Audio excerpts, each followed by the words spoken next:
So we have economics, paper 1, May, June 2022, right?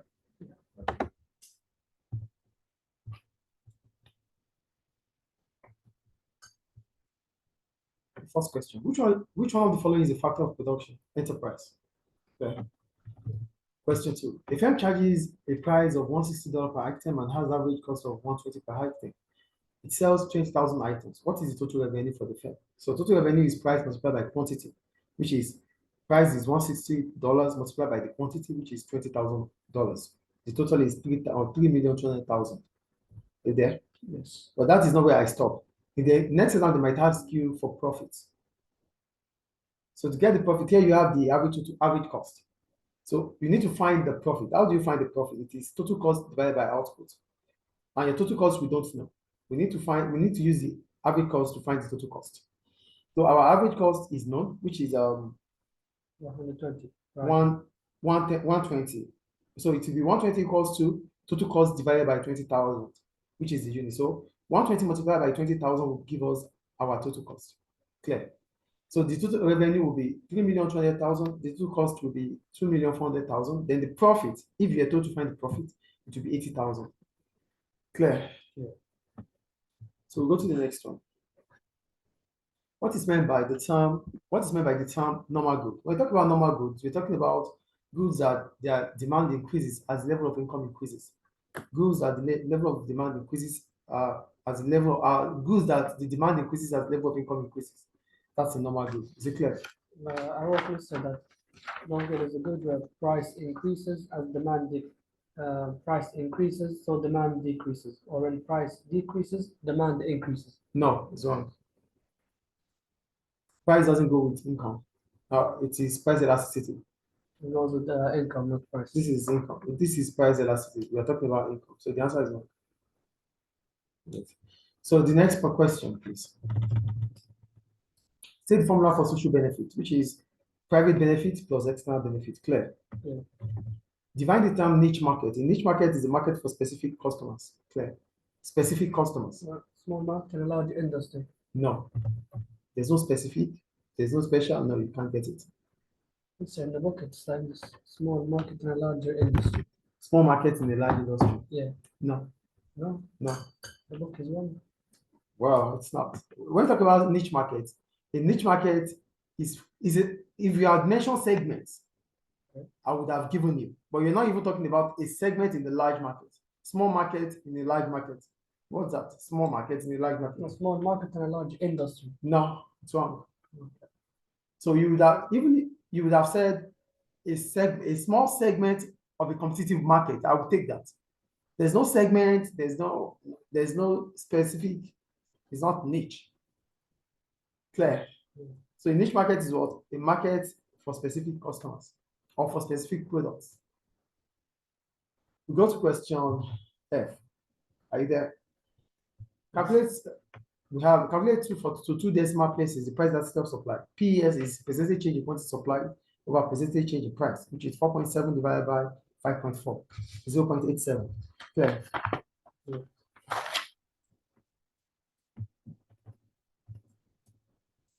Question G. Using the diagram below, the case study, effects of on the market for apples following a decrease in the price of bananas. Apple is a fruit, banana is a fruit, so they are substitute, right? So apple is a substitute to banana. So a fall in price of banana will reduce the quantity demanded of apple, shifting the demand curve rightward and bringing about a fall in the price of apple. Clear? How would it look like? What is it? Okay, shift the demand or the demand curve leftward. Yes. The demand curve will shift leftward from D to D1, and the price would have fell from PE to P1 because the quantities demanded in the market would have fallen from QE to Q1. Clear? Yeah. Explain what the disadvantage of division of labor for the warehouse employees. First, what is division of labor? The breaking down of production process into different stages, and each stage is being performed by different people. So division of labor would literally leads to specialization. So the problem about division of labor is that it brings about boredom, as employees may find the the tax of bringing sealing boxes based on the case study. So Sealing boxes every now and then become repetitive for them, so they get tired of it. Okay. Go to question H, no G. Sorry. The case study is there. So with the reference to the data above and your knowledge of economics, analyze the likely impacts on the externalities of this type of regulation. First, what is government regulation? This is a way in which government can reduce externalities. Laws that government passes or rules government passes to reduce externalities, right? So, externalities of production and consumption, put it that way. So, the 0.25 added, the 0.25 euros added to the price of the at the point of sale, at the point of sales, may encourage consumers to return the bottle after consumption. Are you with me? Okay. So this will reduce littering caused by throwing bottles away. This reduces negative impact on the environment. Clear? Lastly, the scheme is cheaper for the government, meaning governments might still be able to invest more on making the environment become better. Move on.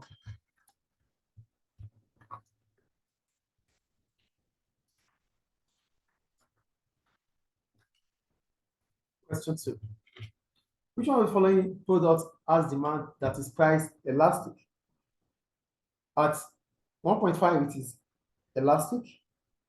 At -1, unitary. At 0.5, inelastic. And Z1. So it's A, W, right? Question B. Which one of the following is a situation where firms in the growing industry all benefit from lower average cost, external economies of scale? Yeah. Second one is advantage of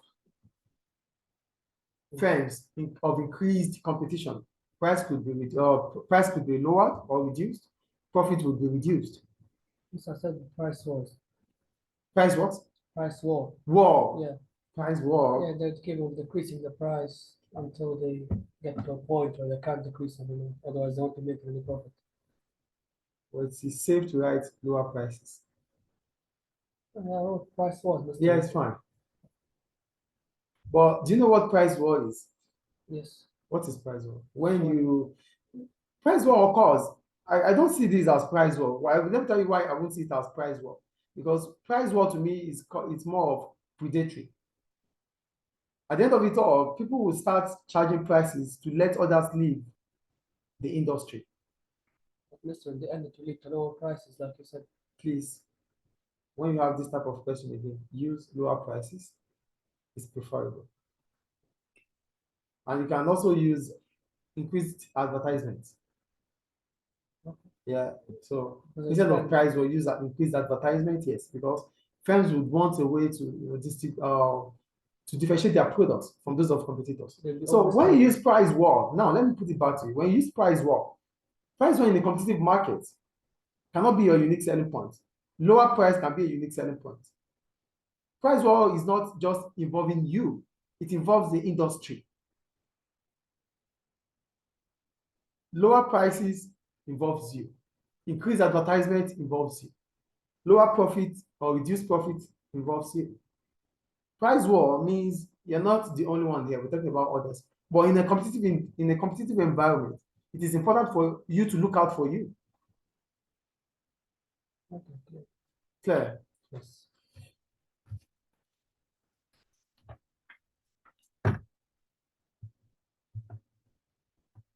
The firm has total fixed cost of this amount and total variable cost of this amount and the unit produced. Calculate the total cost. So, total cost is always FC plus VC. We have our FC to be $75,000. Our VC is the unit multiplied by the unit cost. 525 multiplied by 1350. So it's 708,750 plus 75,000. That's 783,750. You get that? Yes. Define the term takeover. When we talk about takeover, it's a situation whereby a firm buys over another firm. Clear? Yeah. Describe one reason why consumers do not always maximize their benefit from the consumption of a product. We talked about lack of information yesterday. What did you write? Okay. Well, I wrote lack of information, which means they might overconsume a product or underconsume a product. Because when there's asymmetric information, you would have overestimated the benefit of a product, making you to consume more, or you underestimate the cost of the product, making you to consume less. That's not the only reason why consumers do not maximize benefit. Another reason it should be maybe habits. You have created an habit that makes you to not think about if it's beneficial or not. Yeah, I was going to write either fashion trends or emotionally attached to the Emotional attachment. Yeah. Is it clear? Yeah. So we go to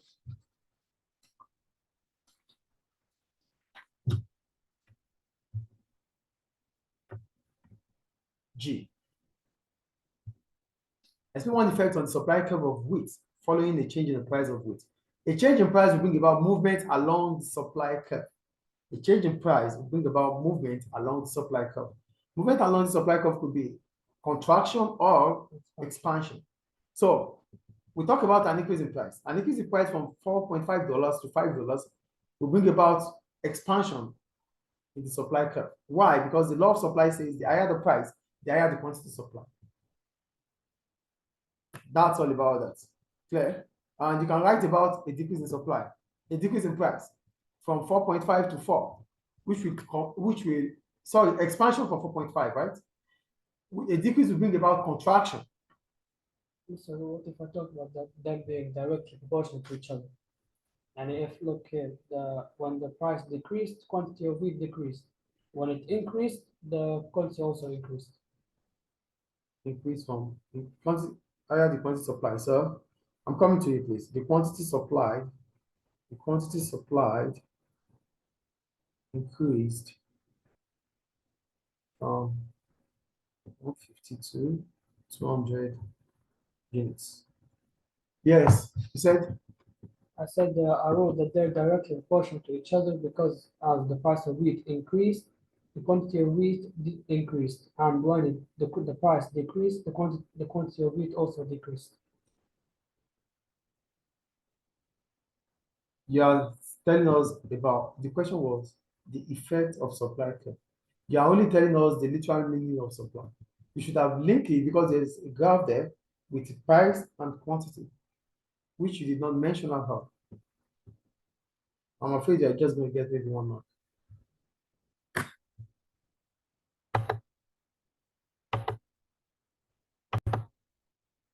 As for the break in transmission, so we move on now.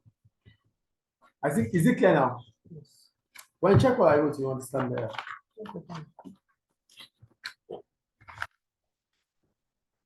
We'll go to question H. Right? With reference to the data above and your knowledge of economics, assess whether an increase in the number of people with skills and qualification will always lead to an increase in supply of teachers. The case study is there to read. Let me just leave it this way.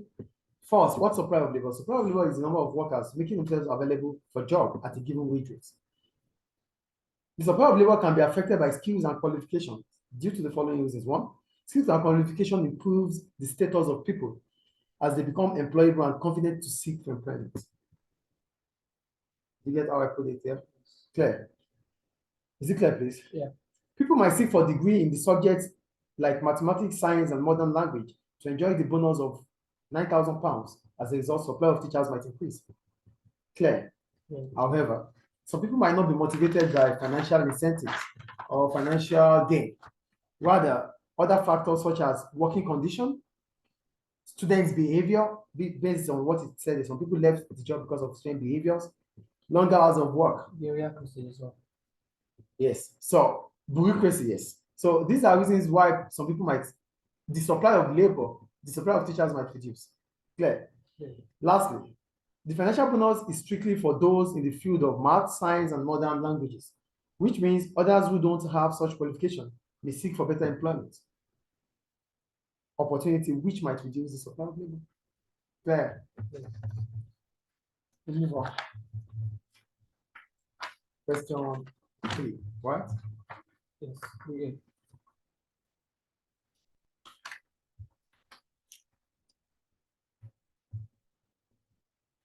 Which one of the following is defined as the selling of an enterprise controlled by the government to the private sector? That's a government-owned, the public sector to the private sector. That's what it means.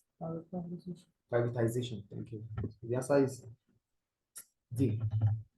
Which one of the following is an example of an occupation in the primary sector? Before we go into that, the next thing they might be asking what occupation is. Occupation is any productive activity which a person engaged permanently to save its productivity time.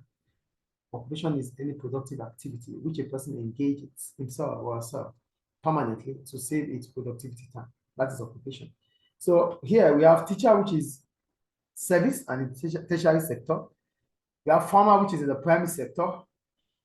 Electricians are in the service sector. Actors are in the service sector. So the answer is B, clear.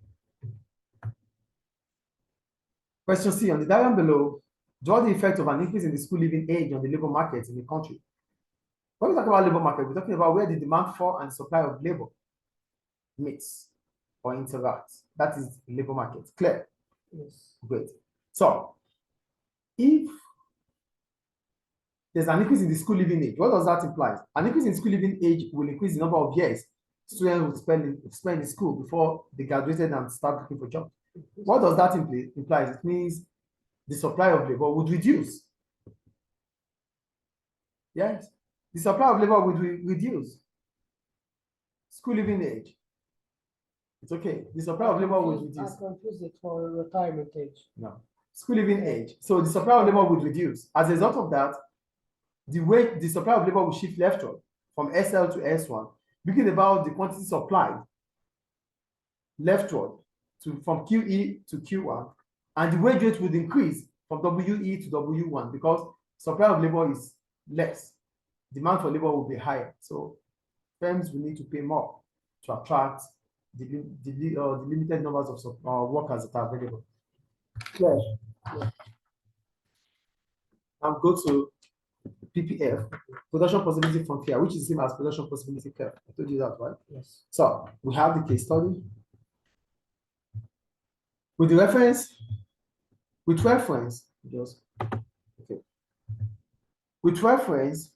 to the data above and your knowledge of economics, analyze why the economy has moved from PPF1 to PPF2. The movement from PPF1 to PPF2 is called outward shift. What do I call it? Outward shift. So the PPF shows, now before we go into that, the PPF shows the combination of goods that can be produced in a given economy like Zambia here, if all resources are fully utilized. Clear?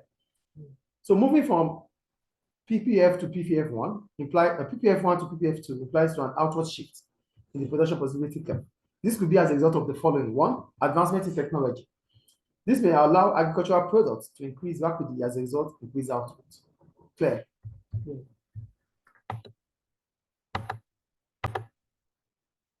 That's advancement in technology. Another reason why the PPF could shift outward is availability of resources. So new resources might be discovered or existing resources might be efficiently used. So that will shift the PPF outward from PPF1 to PPF2. Is it clear? Yeah. Any question about that? Yeah. So move on.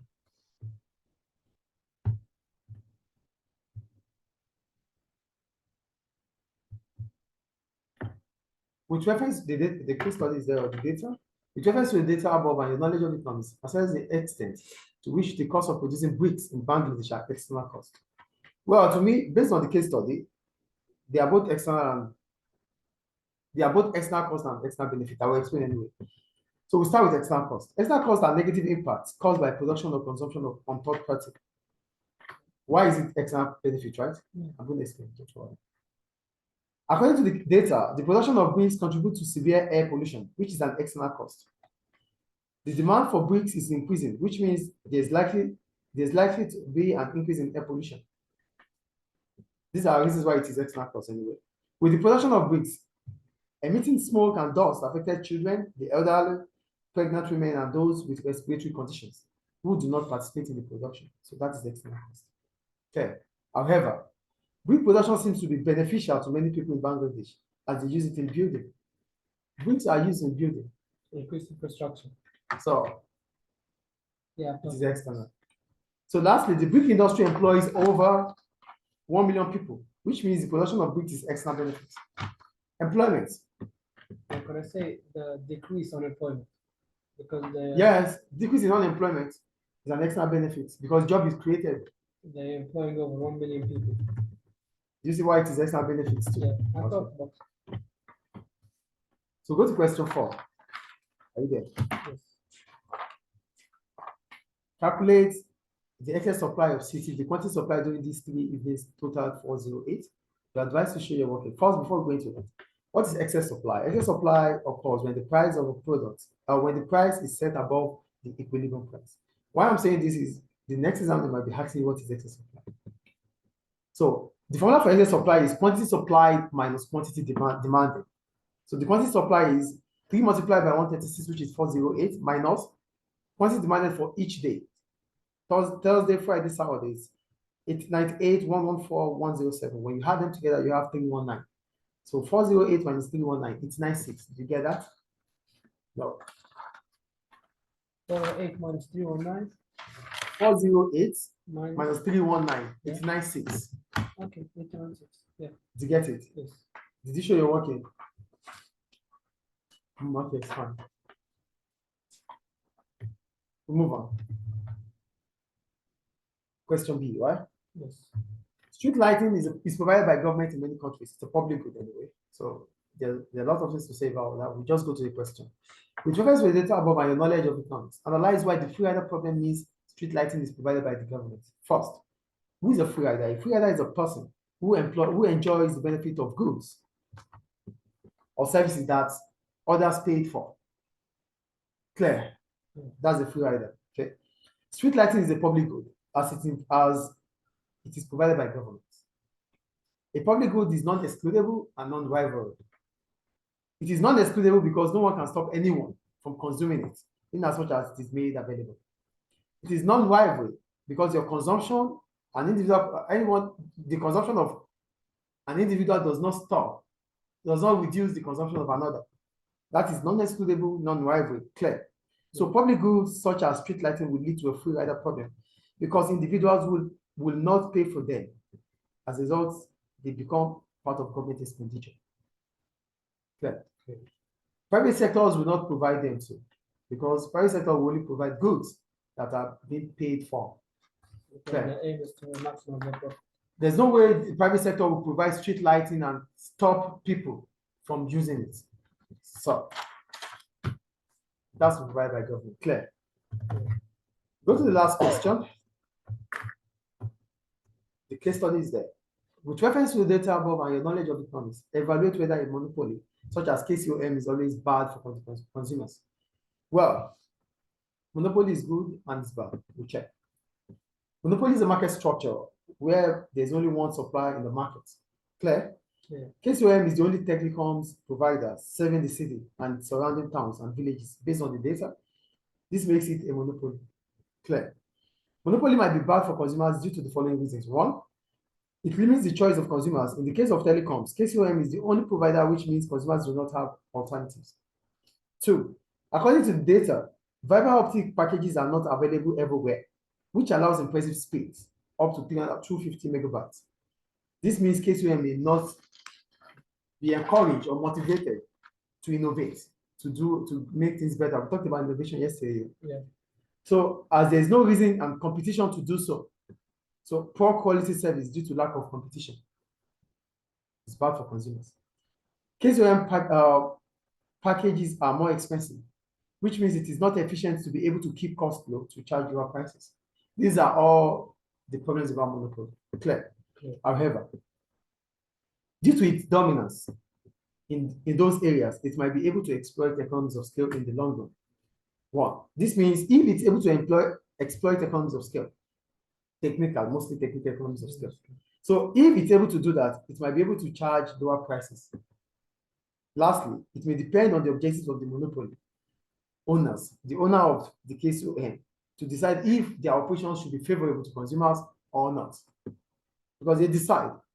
If they want it to be favorable, they know what to do. They only need to be efficient and things will get better for consumers. Is it clear? Yeah. So that's my conclusion. How is it? Okay. So that ends June 2022, right? Yeah. So for each one of your points, you get 1 mark. No.